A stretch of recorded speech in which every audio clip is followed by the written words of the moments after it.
आमिना जो लाल महबूब जुल जलाल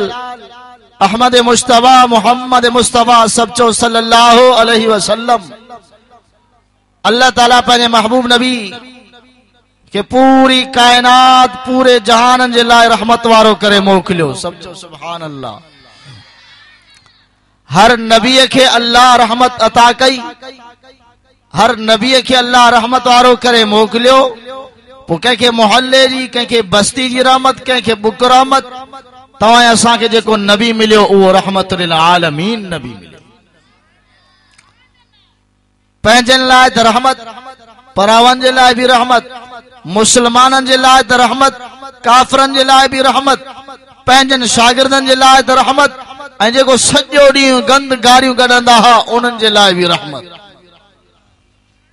अल्लाह ताला तॾहिं त फरमायो वमा रुसलनाक इल्ला रहमतल लिल आलमीन। अल्लाह फरमायो महबूब तोखे असां पैदा कयो आहे ॿिन्ही जाननि जे लाइ, तमाम जाननि जे लाइ रहमत वारो करे पैदा कयो आहे। तॾहिं त मक्की ज़िंदगी इमामुल अंबिया सल्लल्लाहु अलैहि वसल्लम जी ते नज़र कयो। इमामुल अंबिया सल्लल्लाहु अलैहि वसल्लम तमाम घणियूं तकलीफ़ूं बर्दाश्त कयूं, तमाम वॾा ॾुख बर्दाश्त कया, तमाम वॾियूं वॾियूं तकलीफ़ूं सठऊं, पर पंहिंजी उम्मत जी बर्बादी जे लाइ दुआऊं न घुरियऊं। अॻियां नबी बि अॻियां नबी बि हज़रत नूह नबी के पंहिंजी क़ौम वारा इज़ाईंदा हा, न मञींदा हा। उहे अल्लाह खां बदुआऊं घुरंदा हा, अल्लाह मुंहिंजी क़ौम मूंखे मञे ई नथी, ॿुधे ई नथी, मां तुंहिंजो नबी आहियां, दुआ थो घुरां अल्लाह मुंहिंजी क़ौम खे बर्बाद कर। ईअं ई हर नबी खे जॾहिं क़ौम इज़ाईंदी हुई, उहा क़ौम उन क़ौम जी बर्बादी जे लाइ उहे नबी अल्लाह खां बदुआ जा थोड़ा खणंदा हा। पर इमामुल अंबिया सल्लल्लाहु अलैहि वसल्लम रहमत वारो नबी आ, शफीक नबी आ, रहमत लिल आलमीन नबी आ। इमामुल अंबिया सल्लल्लाहु अलैहि वसल्लम ताइफ दे शहर दे आया, अल्लाह जी तौहीद जो पैगाम खणी आया। ताइफ दे शहर में वडेरा रईस सरदार इमामुल अंबिया सल्लल्लाहु अलैहि वसल्लम ईअं चयो, पहिरों वडेरनि खे दावत ॾियां, जेकॾहिं वडेरा कलमो पढ़ी मुस्लमान थींदा, नंढेरा पंहिंजो पाण मुस्लमान थींदा। टे वडेरा ताइफ जा आया, साम्हूं बीठो इमामुल अंबिया सल्लल्लाहु अलैहि वसल्लम पहिरें वडेरे खे दावत ॾिनी, ला इलाहा इल्लल्लाह जी ज़रब लॻाई। उन वडेरे चयो, मां तुंहिंजो वाइज़ न ॿुधंदुमि, तुंहिंजो तबलीग न ॿुधंदुमि, तुंहिंजी ॻाल्हि न ॿुधंदुमि। नबी थिया त नऊज़ बिल्लाह मां थिया हा, तोखे नबी अल्लाह कीअं कयो आहे? ख़ुद तो जवाब ॾिनई त मां तुंहिंजो वाइज़ न ॿुधंदुमि। ॿिए वडेरे खे अल्लाह जे रसूल ऐलान कयो, ऐ वडेरा तूं पढ़ ला इलाहा इल्लल्लाह। उन वडेरे चयो, तूं यतीम आ, गरीब आ, मिस्कीन आ, तूं अल्लाह जो नबी कीअं थियो आ? नबी थिया त मां थिया हा, मूं वटि माल बि घणो आ, मूं वटि मिल्कत बि घणी आ, मां हिन मके जो शहर जो सरदार बि आहियां, रईस बि आहियां। हुन बि ॻाल्हि न ॿुधी, आख़िरी सरदार महबूब सल्लल्लाहु अलैहि वसल्लम उन्हनि आया, साम्हूं वेठा, पाण फरमायो तोड़े आयो आहियां, तूं पढ़ ला इलाहा इल्लल्लाह। उन वडेरे चयो, ही छा थो करे पियो, ही कहिड़ी ॻाल्हि थो करे पियो? असांजा इलाह कारे विया, असांजा ई महबूद कारे विया, असांजा त जेके ठहियल बुत उहे कारे विया? इमामुल अंबिया फरमायो, अल्लाह अकेलो आ, जंहिं तव्हांखे पैदा कयो आ, जेको तव्हांखे खाराए थो पीआरे थो, वो वहदहू ला शरीक आ, उन सां कोई भी शरीक ना है। अल्लाह अकेलो आ, जंहिंजे हथ में हयाती आ, जंहिंजे हथ में मौत आ, जंहिंजे हथ में इज्जत आ, जंहिंजे हथ में ज़िल्लत आ। पर वडेरे ॿुधो ई कोन चवण लॻो, हाओ जेकरे तू चेंदो त तू अल्लाह जो सचो नबी आ बुध पो हाणे मुंहिंजी भी दावा बुधना वो सरदार रईस तो दावा करे जेकरे तू अल्लाह जो सचो नबी आ अल्लाह जो सचो नबी आ पो मां तोखे नथो मञा तुझे अल्लाह जो अज़ाब हाणे जो हाणे मुझे मथा अचे इए दावा तो करे वडी हाम तो हाणे अल्लाह जो अज़ाब न तो अचे एतरे में अज़ाब न आयो उन सरदार रईस मक्के जे छोरन के चयो ताइफ जे छोरन के चयो अचो अचो नाउज़ बिल्लाह मजनून नबी आयो आ इनके पत्थर सोयो दुनिया वारो तवाए मुखे काई तकलीफ न पहुती आ दीन मुफ्त में मिलो आ कुरान मुफ्त में मिलो आ नमाज मुफ्त में मिली आ सुन्नत मुफ्त में मिली आ बुधो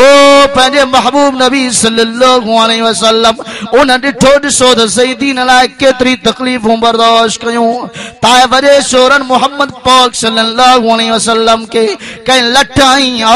कहीं पत्थर आयो आ कहीं छायो आ इमामुल अंबिया सल्लल्लाहु अलैहि वसल्लम रत में शमीर थिया नालेन मुबारक खून में भरजिया इमामुल अंबिया सल्लल्लाहु अलैहि वसल्लम बेहोशी जी आलम में पहुंचण वारा हिकड़ो सहाबी गॾु आ इमामुल अंबिया सल्लल्लाहु अलैहि वसल्लम एक वण जे थोड़ा सा टेक लगाए वेठा सहाबी सुरी आयो अर्ज़ तो करे आका अवां ताइफ वारन को सोन त को न घुरियो अवां ताइफ वारन को चांदी त को न घुरी अवां ताइफ वारन को मानी त को न घुरी अवां ताइफ वारन को पानी त को न घुरियो सोना तवां ताइफ वारन को मदद त को न घुरी अल्लाह जा रसूल अज त अल्लाह का बदुआ जा थोड़ो घणो अज ताइफ तबाह बर्बाद थी वने अवां केतिरो सतायो अथऊं अवां केतिरी तकलीफ़ पहुचायूं अथऊं इमामुल अंबिया सल्लल्लाहु अलैहि वसल्लम हथड़ा मुबारक मथे खया सहाबी तो चए मां ॾिसां थो सहाबी तो चए मां ॾिसां थो मोहम्मद पाक जे चेहरे रे वरी ॾिसां पोइ ताइफ जे शहर ॾे इजो तो ताइफ जो शहर तबाह बर्बाद थे इजो तो ताइफ जो शहर तबाह बर्बाद थे छो जो अल्लाह जे रसूल के तकलीफ पहुंचाई थऊं अल्लाह जे महबूब के ईज़ायो थऊं एतरे में मोहम्मद पाक हथड़ा मुबारक चेहरे सां फेरिया दुआ घुर्जी वई अर्ज के माका अवां के ताइवरन ॾाढो सतायो अवां दुआ भी कई आ हथड़ा मुबारक भी मथे खयो अल्लाह के भी अर्ज कयो सोना पो ताइफ जो शहर तबाह बर्बाद न थियो आ इमामुल अंबिया सल्लल्लाहु अलैहि वसल्लम फरमायो पुट मां ताइफ वारन के बर्बाद करण न आयो मां ताइफ वारन के हलाक करण न आयो मां पूरी उम्मत के जन्नत वारो बनाइण आयो इमामुल अंबिया सल्लल्लाहु अलैहि वसल्लम रहमत वारो नबी ताइफ वारन एतरो ईज़ायो सतायो पो भी इमामुल अंबिया सल्लल्लाहु अलैहि वसल्लम फरमायो पुट मां इन पंहिंजी कौम के जहन्नम रसीद करण न आयो आहियां मां पंहिंजी कौम के जन्नती बनाइण आयो खुश नसीब आयो आहियां जो तव्हां के अहिड़ो रहमतुल आलमीन नबी मिलियो आहे चओ अल्हम्दुलिल्लाह अहिड़ो महबूब नबी मिलियो रहमत वारो नबी मिलियो इमामुल अंबिया सल्लल्लाहु अलैहि वसल्लम तमाम घणी तकलीफ़ूं बर्दाश्त कयूं ऐं सहाबा इकराम रिज़वानुल्लाह ताला अलैहिम अजमाइन जिन भी जेके भी आया महबूब जे साम्हूं आया कलमो पढ़ियो ला इलाहा इल्लल्लाह उन्हनि जो वचन उन्हनि जो मकसद हिकु ही दिल में रहियो त आका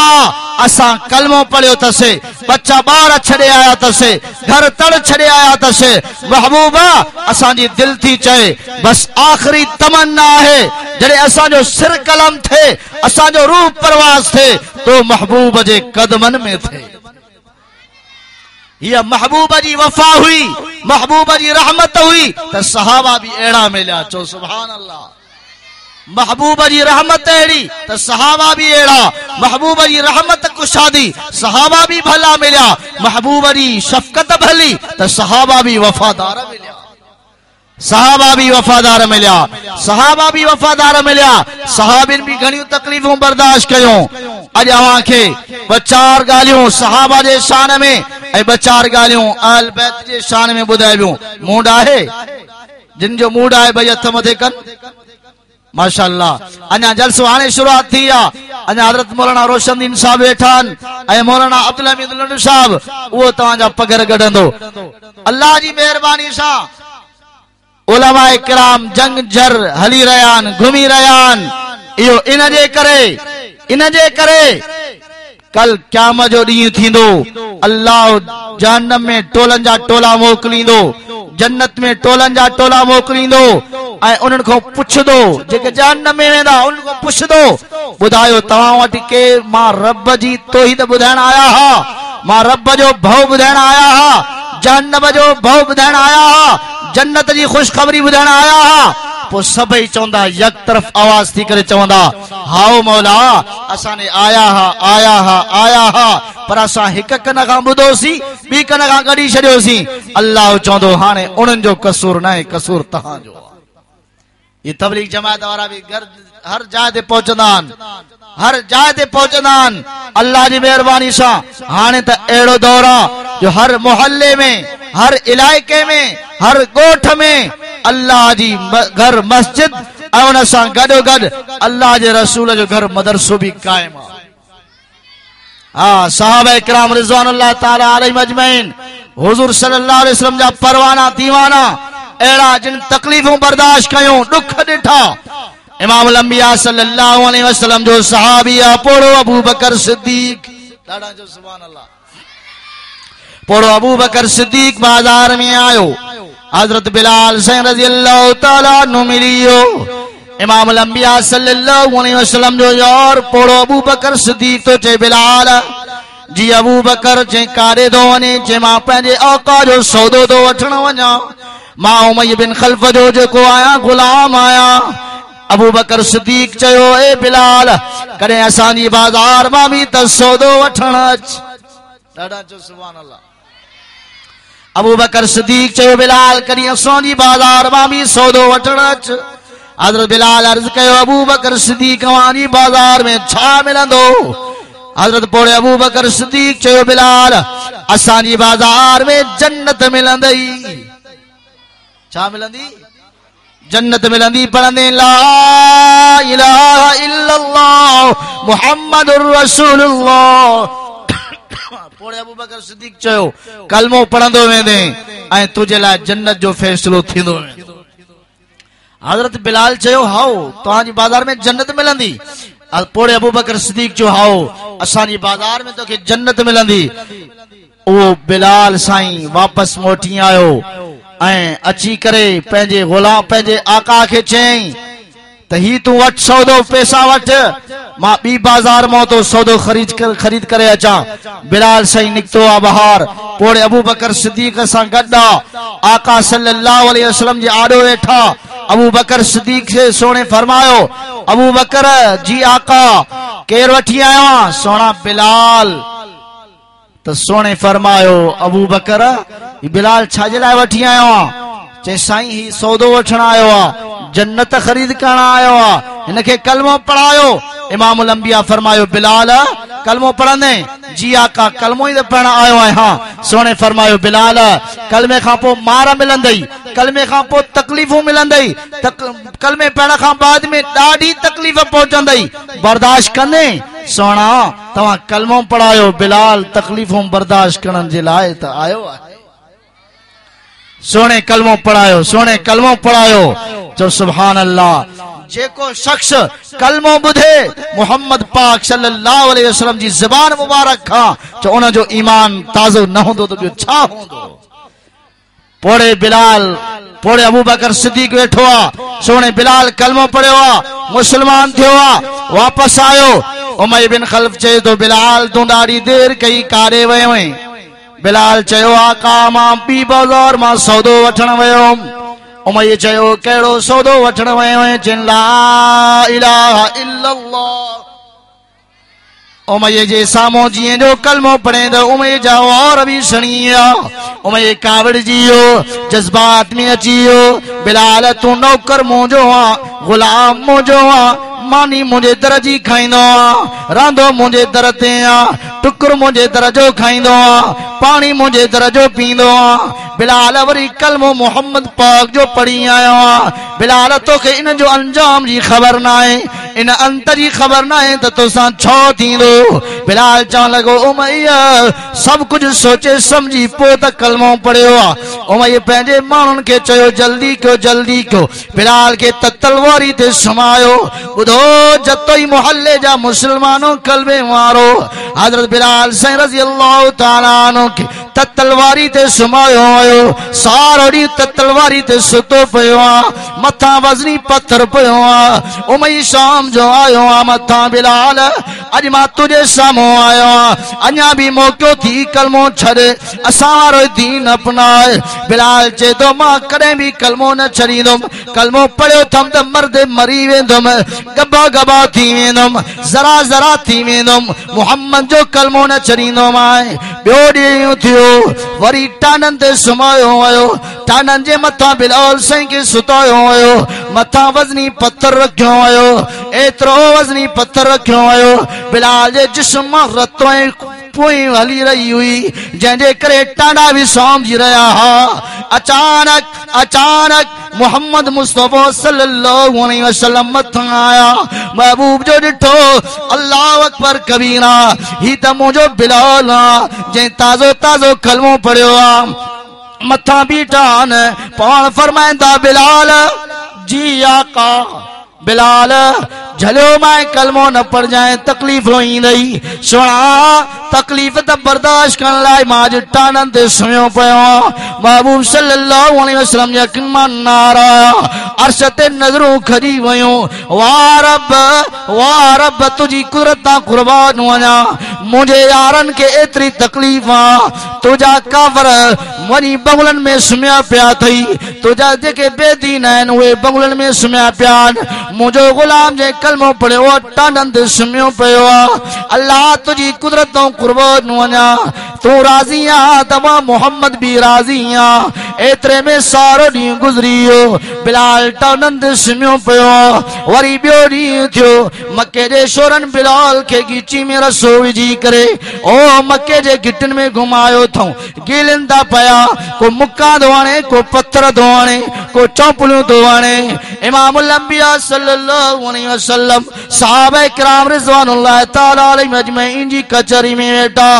महबूब फरमायो केरा जेके जन्नत खपे ॾाढा चो सुभान अल्लाह हुज़ूर फरमायो केरा जेके जन्नत खपे उन्हनि जी जन्नत जो ज़िम्मेवार मां मोहम्मद त पोड़ो अबू बकर सिद्दीक़ उथी बीठो सुणा मांखे जन्नत खपे इमामुल अंबिया फरमायो जल्दी कयो जेको भी आ जल्दी वञे मुझे बिलाल के आजाद कराए अचे मुझे बिलाल के आजाद कराए अचे इहो सोनो बिलाल रंग जो कारणो वार गुंडीदार तस चपड़ा मुबारक थुलड़ा रंग जो सांवरो कद बिंदड़ो सॼो ॾींहुं मके जा छोरा टोका कंदा मोहम्मद जो गुलाम थियो अल्लाह वटि क़ाबिल क़बूल बणजी इहो बिलाल इमामुल अंबिया सल्लल्लाहु अलैहि वसल्लम मेराज ते विया कारे विया बा मेराज ते हुजूर जो मेराज चो बरहक हुजूर जो मेराज बरहक छो जो अल्लाह जे कुरान चयो सुभानल्लज़ी अस्रा बिअब्दिही लैलन मिनल मस्जिदिल हराम इलल मस्जिदिल अक़सा अल्लज़ी बारकना हौलहु लिनुरियहु मिन आयातिना अल्लाह पंहिंजे महबूब खे मेराज करायो महबूब सल्लल्लाहु अलैहि वसल्लम मेराज ते विया जन्नत जो सैर कंदे कंदे अचानक वरी कदावर हूर ते नजर पइजी वई हूरा सीन जमील हुई कदावर हुई उन्हीअ जो ॾिठो त अल्लाह जो रसूल आयो सुरी आई वेझो आई अर्ज़ करण लगी आका अल्लाह जा रसूल इन ॾींहं जे इन मौके जी तलाश में हुयमि अल्लाह जो महबूब अचे त मां ॻाल्हि पुछी वठां इमामुल अंबिया फरमायो हूर ॻाल्हि ॿुधाए कहिड़ी ॻाल्हि आहे। हूर अर्ज़ कयो आका जॾहिं महशर जो मैदान थींदो हिसाब किताब थी वेंदो हूरा मोमिननि खे तक़सीम कयूं वेंदियूं हूरा मोमिननि खे ॾिनियूं वेंदियूं। आका तव्हां मां हूर जो हुस्न बि ॾिठो आहे तव्हां मां हूर जो कद कोट बि ॾिठो आहे। आका मां हूर पूरी जन्नत जे हूरनि जी सरदार आहियां। सोना ॿुधायो मां कहिड़े मोमिन जे पुखे में ईंदमि। ॾाढा जो सुभान अल्लाह। हूर अर्ज़ थी करे आका जॾहिं क़यामत जे ॾींहुं थींदो हिसाब किताब थी वेंदो मोमिन जन्नत में वेंदा ऐं मोमिननि खे हूरा तक़सीम कयूं वेंदियूं हूरा ॾिनियूं वेंदियूं। सोना मां हूर मलाइक जेका जन्नत जे हूरनि जी सरदार आहियां मलाइका आहियां मां हूर कहिड़े मोमिन जे पुखे में ईंदमि। महबूब चो मुरकी पियो महबूब मुरकी पियो। दुनिया वारो जॾहिं मोहम्मद मुस्तफ़ा मुरकंदा हुआ अल्लाह जन्नत जा हड़ई दरवाजा खोलाए छॾींदो हो उन टाइम ते त महबूब जन्नत में मौजूद हो। ॾाढा चो सुभान अल्लाह। अल्लाह जे रसूल मुरकी पियो फरमायो हूर इहा पुछा करण थी चाहे ॿुधण थी चाहे। हूर अर्ज़ कयो सोना ॿुधायो। अल्लाह जे रसूल ॿुधायो। आमिना जे लाल फरमायो हूर हूर जॾहिं मोमिननि खे हूरा तक़सीम कयूं वेंदियूं तूं हूर मुंहिंजे कारड़े बिलाल जे पुखे में ईंदी। तूं हूर कद बि तुंहिंजो वॾो आहे हुस्न जमाल तुंहिंजो तमामु वॾो आहे तुंहिंजे चेहरे जे हुस्न जे करे नूर जे करे जंहिं पासे ॾे उहा जन्नत जे पासे ॾे हूर तके पई उन हूर जे चेहरे जे नूर जे करे साम्हूं वारी जन्नत जी दीवार चमकी पई वञे। महबूब फरमायो तूं हूर मुंहिंजे कारड़े बिलाल जे पुखे में ईंदीअ त हूर थोरी परेशान थी वई। अर्ज़ की आका बिलाल त ॿुधो आहे कद जो बिंदड़ो आहे वार गुंडीदार अथसि रंग सांवरो अथसि। महबूब फरमायो हूर जन्नती जन्नत में ईंदो उनजो उहो कद न हूंदो जन्नती जन्नत में ईंदो जन्नती जो कद हज़रत आदम जहिड़ो कद हूंदो ऐं हुस्न यूसुफ जहिड़ो। इते हूर परेशान थी वई। अर्ज़ कई आका पो ठीक आहे इहो बिलाल मांखे क़बूल आहे। सोने महबूब मुस्तफ़ा फरमायो हूर खे हूर तूं त ख़ुशि थी थे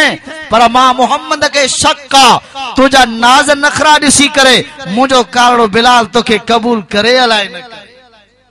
इहो सुहिणो बिलाल जंहिंजो एॾो मान मक़ाम एॾो मर्तबो जो अल्लाह साईं उन जे लाइ अॻे ई जन्नत में हूर बणाए छॾी ऐं अल्लाह जे रसूल खे वरी उहा ॾेखारे बि छॾी ऐं फ़ैसिलो बि थी वियो इहा जन्नत जे हूरनि जी सरदार मलाइका इहा जेकॾहिं पुखे में ईंदी त कारड़े बिलाल जे पुखे में सहाबा जो शान एॾो ऐं अहलबैत जो शान केतिरो न हूंदो। सहाबा उनखे चइबो वेंदो आहे जेको ईमान जे सूरत में मोहम्मद पाक जे चेहरे जी ज़ियारत करे। चो सुभान अल्लाह। उनखे सहाबा चयो वेंदो आहे ऐं अहलबैत उनखे चयो वेंदो आहे जेको हुज़ूर जी आल में हुजे अहलबैत उनखे चयो वेंदो आहे। पर जेके हुज़ूर जी आल में आया अहलबैत थिया उन्हनि खे ॿ निस्बतूं मिलियूं सहाबा बि हा त अहलबैत बि हा। अल्लाह जे रसूल जी आल बि हुया त हुज़ूर जा सहाबी बि हुया। ईमान जी दौलत सां हुज़ूर जी ज़ियारत बि कयूं सहाबा जो शान मथे त अहलबैत जो शान बि मथे। हिकड़ी बीबी फातिमा ज़हरा रज़ी अल्लाह ताला अन्हा जी आखिरी ॻाल्हि ॿुधायां तवजो। 15 शाबान जी रात गुज़री वई न बाबा पोइ घणनि ईअं कयो हूंदो फटाकनि में ठकावन में इहा रात गुज़ारी हूंदी। इहा रात शब बरत चई वेंदी आहे माना इहा रात छोटकारे जी केतिरा ई गुनाहगार मुस्लमान जहन्नम खां आज़ाद थी जन्नत में दाखिल कया वेंदा आहिनि ऐं इन रात में इंसान जा गुनाह माफ़ कया वेंदा आहिनि। जेको इंसान अल्लाह जे साम्हूं रोए अल्लाह खे यादि करे अल्लाह जे साम्हूं पंहिंजे गुनाहनि जी तौबा करे इहो उन्हनि जी बख़्शिश थी वेंदी आहे। आमिना जे लाल महबूब जुल जलाल अहमद मुश्तबा मोहम्मद मुस्तफ़ा सचो सल्लल्लाहु अलैहि वसल्लम अञा उम्मत जे बख़्शिश जो रस्तो न मिलियो हो। एतिरे में इमामुल अंबिया सल्लल्लाहु अलैहि वसल्लम जड़े मेराज खां मोटी आया जहन्नम में सड़ंदड़ मानुन के दिसी आया गुनाहगार सड़ी रहा हा मुख्तलिफ अजाबन में मुब्तला हा मुख्तलिफ अजाबन में मुब्तला हा महबूब मोटी आयो गमगीन हो फजर जी नमाज थी नमाज पढ़ण खां पो आका रोइन पया अखिन मो ज़ारो कतार पानी हली रहो हो सामो जिब्रील आयो जिब्रील अर्ज कयो आका रोवो छो था हुजूर फरमाया जिब्रील आज रात मां मोहम्मद के आराम ना आयो थई आज रात मां मोहम्मद के आराम ना आयो थई जिब्रील अर्ज कयो आका छो हुजूर फरमायो जिब्रील जिब्रील जिब्रील छा मुंजा गुनाहगार उम्मती इए सड़या वेंदा जी मां मेराज ते दिसी आयो हुम जी मेराज वाली रात जहन्नम में दिसी आयो हुम जिब्रील अर्ज के आका उसूल त इहो आ कानून त इहो आ त गुनाहगार के सजा जरूर मिलंदी पो तुझो उम्मती छो न हुजे गुनाहगार हुंदो जरूर सजा मिलंदी महबूब फरमायो जिब्रील पो छा इन गुनाहन जी का माफी जो को रस्तो भी मिलंदो को बख्शिश जो रस्तो आहे जिब्रील अर्ज के आका अन्या ताईं को एड़ो फैसलो ना आयो आ अन्या ताईं का एड़ी अल्लाह जी तरफ का वही ना आई आ महबूब सल्लल्लाहु अलैहि वसल्लम रोई वेठा अर्ज कयो फरमायो जिब्रील आज मुझे रब के चो सोना तुझो मोहम्मद तो अर्ज करे मौला जैसी तई मुझी उम्मत जी बख्शिश जो रस्तो न मिलंदो तेसी तई मां मोहम्मद आराम सा न सुमंदुम तेसी तई मां मोहम्मद खाइंदुम पियंदुम न सब कुछ छड़े दिनो आमिना जो लाल हुजरे में हलियो वियो जिब्रील अर्श ते हलियो वियो ज़ोहर जो वक्त थियो सहाबा दीवाना परवाना इंतजार में हा मोहम्मद तो अचे नमाज पढ़ाए इमामुल अंबिया सल्लल्लाहु अलैहि वसल्लम आया मुसल्ले ते नमाज पढ़ायूं अल्लाहु अकबर नमाज ज़ोहर जी पढ़ायूं रोइंदा रहा नमाज में नमाज ज़ोहर जी खत्म थी वई सलाम वरायूं कैसा कलाम न थियो चुप चुप करे हुजरे में हलिया विया वरी असर जो टाइम थियो मोहम्मद मुस्तफा आया नमाज ते असर जी नमाज पढ़ायूं नमाज पढ़ण खां बाद में वरी खामोशी सां हलिया विया मगरिब जी नमाज इए इशा जी नमाज इए वो सारो ॾींहुं न खाधऊं न पीतऊं न कैसा कलाम कयूं साहबा हैरान परेशान थी विया यार मामलो छा आहे अज मोहम्मद कैसा नाराज आ कैसा ॻाल्हाए भी न थो कैसा कलाम भी न थो करे खाए भी न थो पिए भी न थो अज मोहम्मद जे चेहरे ते गमगीनी गमगीनी आ अज मोहम्मद मुस्तफा जे अखियुनि मां पानी पानी दो हले साहबा हैरान ऐं परेशान रात गुजरी वई सुबह फजर जो वक्त थियो इमामुल अंबिया आया ये चेहरो मुबारक ढके पौधा मुसल्ले ते साहबा हैरान है परेशान इमामुल अंबिया फजर जी नमाज पढ़ाई ज़ारो कतार रोइंदा रहा ज़ारो कतार रोइंदा रहा इन फजर जी नमाज में साहबा भी रोई वेठा सलाम वराइण खां बाद में महबूब कैसा भी कलाम न क्यों हुजरे में हलिया आया साहबा हैरान है परेशान थी मशवरो करण लगा यार लो त सही सबब त मालूम क्यों सोनो कैसा नाराज आ मशवरो थियो पढ़ो अबू बकर सिद्दीक वने सोनो सिद्दीक दरवाजे थी आयो अस्सलामु अलैकुम वालेकुम अस्सलाम खां सवा कोई कलाम न थियो पढ़ो अबू बकर सिद्दीक खाली मोटी आयो सोनो उमर आयो खाली मोटी आयो सोनो उस्मान आयो वो भी खाली मोटी आयो सोनो अली आयो वो भी खाली मोटी आयो सबब मालूम न थियो महबूब कलाम न कयो गालायो न हाने मशवरो कयूं कास्ती गोलियो जे कास्ती मोहम्मद पाक दे वने खाली न मोटी अचे हिकड़ो सहाबी उथी बीठो यार एकड़ी हस्ती आ जेके मुके यकीन आ त मोहम्मद उनके खाली न मोटाईंदो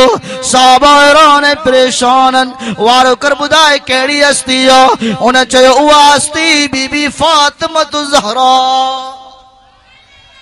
बीबी फातिमा ज़हरा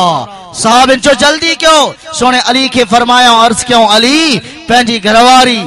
घरवारी के मुअत्तबाना गुजारिश कर असा सहाबा जो पैगाम पहुंचाए तो पंहिंजे बाबे पाक मोहम्मद का अहवाल वठी अचे सोनो अली आयो सहाबा भी गडन सोनो अली अंदर हलियो हुयो सहाबा बाहर बीठा बीबी फातिमा ज़हरा सामो बीठी सोनो अली तो फरमाए फातिमा अज वक्त जी नजाकत ॾिस न तुझे बाबे कल खां वठी खाधो पीतो न आहे तुझो बाबो सारो कतार रोइंदो रहियो नमाज भी रोइण में पढ़ाई थऊं फातिमा माली भी चवां तो बार सहाबा भी बीठान उहे भी अर्ज खणी आया जद तू मोहम्मद पाक खां वाल मालूम करे बीबी फातिमा ज़हरा वक्त जी नजाकत के समझी वई अर्ज फरमाए अली सहाबा के चाओ हुए चेहरो हटाइन अज मां वञा थी मोहम्मद पाक ॾे पौण थी वञा बीबी फातिमा ज़हरा पर्दो सजायो चादर ओढ़ियई चादर वेड़ई पर्दो मुकम्मल सजायई अल्लाह के बीबी फातिमा जो पर्दो वणियो बीबी फातिमा ज़हरा ॿाहिरि निकिती नंढा नंढा कदम खणंदी थी हले रोईंदी भी हले थी अल्लाह सां कलाम भी कंदी थी हले मौला साहब किराम मां फातिमा ते यकीन रखियो उम्मीदूं रखियूं अथऊं अल्लाह अॼु फातिमा जी लज रखजाए मोहम्मद जी न्याणी जी लज रखजाए एतिरे में दरवाजे ते पहुती न आहे अल्लाह फरमायो जिब्रील जी रब्बे जलील तांजी गुनाह जी बख्शिश जो रस्तो तो मिले ॾाढा चो सुभान अल्लाह हजरत जिब्रील चयो जी रब्बे जलील अल्लाह फरमायो जिब्रील वन मुझे महबूब के चओ पंहिंजी न्याणी फातिमा जो इस्तक़बाल तक अहलबैत माण्हू चवंदा आहिनि मुल्ला अहलबैत खे न मञींदा आहिनि इहे कूड़ ॻाल्हाईंदा अथव असां अहलबैत जा नौकर आहियूं चओ सुभान अल्लाह असां अहलबैत जा भी नौकर आहियूं त चओ सहाबा जा भी नौकर आहियूं असां अहलबैत जा भी गुलाम आहियूं सहाबा जा भी गुलाम आहियूं हजरत जिब्रील अमीन लही आयो अर्ज़ कयईं आका अल्लाह जो हुकुम खणी आयो आहियां रोवो न उथो पंहिंजी न्याणी जी फातिमा जो इस्तक़बाल कयो इमामुल अंबिया सल्लल्लाहु अलैहि वसल्लम दरवाजे ते आया अन्या बीबी फातिमा दरवाजो खड़कायो न हो दरवाजे जे करीब पहुती हुई सोने दरवाजो खोलियो सामो बीबी फातिमा नजर आई बीबी फातिमा जे अखियुनि मां पानी भी हली रहियो हो बीबी फातिमा साण ॾिठो त मुंहिंजो बाबो दरवाजो खोले करे ॿाहिरि आयो आहे नज़र जो कयईं दुनिया वारो बीबी फातिमा साण नज़र जो कई त पाक मोहम्मद जे चेहरे ते इन इडड़न ते पानी वहण जे मुसलसिल वहण जे करे निशान थी आया हा अर्ज कयईं बाबा रो छो पिया कल खां ट्रोनी खां वठी तव्हां मानी न खाधी आहे तव्हां पानी न पीतो आहे तव्हां कंहिंसां कलाम न कयो आहे ज़ारो कतार रोईंदा रहिया हो अवां त मासूम आहियो अवां त बख़्शल आहियो अवां त गुनाहनि खां पाक आहियो सोना रोवो छो पिया त मोहम्मद पाक सल्लल्लाहु अलैहि वसल्लम फरमायो पुट फातिमा मां पंहिंजे लाइ न पियो रोवां गुनाहगार उम्मत जे लाइ पियो रोवां बीबी फातिमा सां अर्ज़ कयो बाबा ॿी ॻाल्हि पोइ पहिरियों इहो त ॿुधायो मां दर बि न खड़कायो तव्हांखे कीअं ख़बर पई त मां फातिमा आहियां सोणे फरमायो पुट मूंखे ॿुधाइण वारे ॿुधायो त तुंहिंजी न्याणी अची चुकी आहे बीबी फातिमा ज़हरा रज़ी अल्लाह ताला अन्हा अर्ज़ कयो बाबा पोइ छा फ़ैसिलो आयो कहिड़ो रस्तो आयो हुज़ूर फरमायो पुट तुझे पर्दे जी अदा तुझे पर्दे वारो अमल अर्श ते मुझे मौला के वणियो मुझे रब के वणियो रब फरमायो महबूबा तुझी न्याणी फातिमा जे पर्दे जे सदके तुझी गुनाहगार उम्मत जे बख्शण जो मां रस्तो ॾेई चुको आहियां महबूबा तुझो गुनाहगार उम्मती सच्ची दिल सां तौबा कंदो वेंदो मुझे खौफ खां पंहिंजे अखियुनि मां ॿ लुड़क पानी जा वाहींदो वेंदो अल्लाह फरमायो महबूब उन गुनाहगार उम्मत जा ॾोह मां बख़्शे छॾींदो ये बख़्शिश जो रस्तो अहलबैत जे सदके मिलियो आहे बीबी फातिमा ज़हरा सुभान अल्लाह जेका हुजूर जी न्याणी आहे जो सोने अली जी घरवारी आहे असां जो अहलबैत जा भी नौकर आहियूं त सहाबा जा भी नौकर आहियूं अहलबैत जा भी गुलाम आहियूं सहाबा जा भी गुलाम आहियूं अल्लाह फरमायो त ए कायनात वारो जेकॾहिं कामयाबी चाहियो था त पोइ उन रस्ते ते हलो जंहिं रस्ते ते मुंहिंजो सुहिणो महबूब हली चुको आहे ऐं जेको रस्तो मुंहिंजे सुहिणे तव्हांखे ॿुधायो आहे उन रस्ते ते हलण तव्हांजो कमु आहे कामयाब थियण ऐं जन्नत ॾियण अल्लाह फरमायो मां रब जो कमु हलो उन जे रस्ते ते शादी हुजे तॾहिं बि सुन्नत नबी जो रस्तो हुजे सुन्नत वारो रस्तो हुजे गमी हुजे तॾहिं बि उहो ई रस्तो हुजे मुखे खबर पई आ अज जो प्रोग्राम भी ये खैर बरकत जे लाइ थियो आ, कई रस्म जे करे थियो आ। अल्लाह तव्हां के जज़ा खैर दींदो जे करे इहो तव्हां जे दिल में सच्ची नियत सा इखलास सा इहो ही मकसद आ त अल्लाह राज़ी थी पए। अज पक जानो त अल्लाह तव्हां सा राज़ी थी वियो। अल्लाह तव्हां सा छा थी वियो बाबा? राज़ी थी वियो। छो त अल्लाह फरमायो बानाम केतरा भी डोआ हुजनी ला तक़नतू मिन रहमतिल्लाह, मुझी रहमत खां ना उम्मीद न थी जाए। जबलन जेड़ा डोआ थई तू लड़ी अचण तुजो कम आ ऐं पेर पंधे अचण तुजो कम आ, सच्ची दिल सां तौबा करण तुजो कम आ। अल्लाह फरमायो मां इए माफ करे छड़ींदो मां तानो भी न ॾींदो मां त तू सारी जिंदगी मुझी नाफरमानी में गुजारी हुई, हाणे मां तोखे कीअं माफ कयां। हजरत मूसा उन जे दौर में पानी जो कहत थियो, पानी जो छा थियो बाबा? कहत थियो, बारिश न पई अचे, पानी जी खोट थी वई,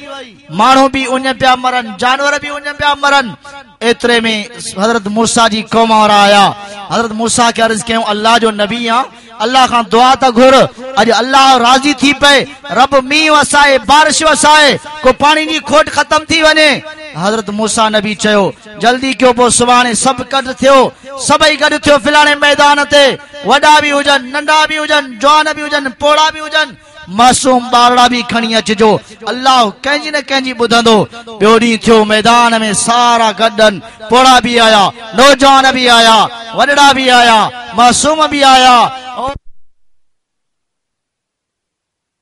त मां ई गुज़ारा थम, उते ही रोई वेठो, हेठि कंध करे रोई वेठो, मौला अॼु ही सारो लखनि जो इज्तिमा आ, मुंहिंजो बाबो भी मौजूद आ, मुझा भाइर भी मौजूदन, मिट माइट दोस्त बाब समूरा मौजूदन। रब 40 सालन में मुखे ज़ाहिर न कई। मौला मां तौबा तो कया, रब मां तौबा तो कया, आइंदा मां तुझी नाफरमानी में न गुजारीदम जिंदगी। मौला मुखे ख्वारी खां बचा। अल्लाह उन बंदे सां उते ही परची पयो, ककर आया, बादल आया, बारिश वसन शुरू थी। हजरत मूसा नबी हैरान है, परेशान, अर्ज के मौला तू हाणे त चयो हो त इन गुनाहगार बंदो जेस ताईं न निकरंदो तेस ताईं दुआ कंहिंजी कबूल न थींदी। मौला वो गुनाहगार बंदो निकतो ही ना है, राजी थी पियो आ। रब फरमायो मूसा मां एड़ो त रहीम आहियां, एड़ो त करीम आहियां, एड़ो त गफ्फार आहियां, एड़ो त मेहरबान आहियां, जेको मूंसां लिक में चोरी चोरी परचा वाजियूं ॻाल्हियूं कंदो आ, मां रब उन सां भी परची पवंदो। हजरत मूसा नबी अर्ज कियो मौला जैसा एडी वडी स्पेशल मेहरबानी थी आ, उन जी ज़ियारत त कराए। अल्लाह फरमायो मूसा 40 सालन में मां उन के ज़ाहिर न कयो, हाणे त मां उन सां परची पयो आ, हाणे कीअं मां उन के ज़ाहिर कयां। सो मुंहिंजा दोस्तो अजीजो, अल्लाह फरमाए तो बंदो केॾा भी गुनाहगार हो, बदकार हो, मुझी रहमत में ना उम्मीद न थियो, निवड़त करण तांजो कम आ, आजिज़ी करण तांजो कम आ, सच्ची दिल सां तौबा करण तांजो कम आ, सच्ची दिल सां मुझे घर में अचण तांजो कम आ। रब फरमायो उमर जा ॾोह माफ़ करण मां अल्लाह जो कम आ। सो आज खां वठी अहद कयो, वचन कयो, असां अल्लाह के राज़ी कंदासीं, असां अल्लाह के राज़ी करण जी कोशिश कंदासीं। अल्लाह राज़ी कीअं थींदो? अल्लाह राज़ी इबादत में थींदो, अल्लाह राज़ी इबादत में थींदो, अल्लाह राज़ी रसूलुल्लाह सल्लल्लाहु अलैहि वसल्लम जी सुन्नत में थींदो। ये ॿ शयूं अपनायो, अल्लाह जी इबादत, रसूलुल्लाह सल्लल्लाहु अलैहि वसल्लम जी इताअत, अल्लाह राज़ी थी पवंदो, समूरा ॾोह माफ़ थी वेंदा। मां जो कुछ चयो अल्लाह तबारक व तआला मंजूर मक़बूल फरमाए। व आखिर दावाना अनिल हम्दुलिल्लाह।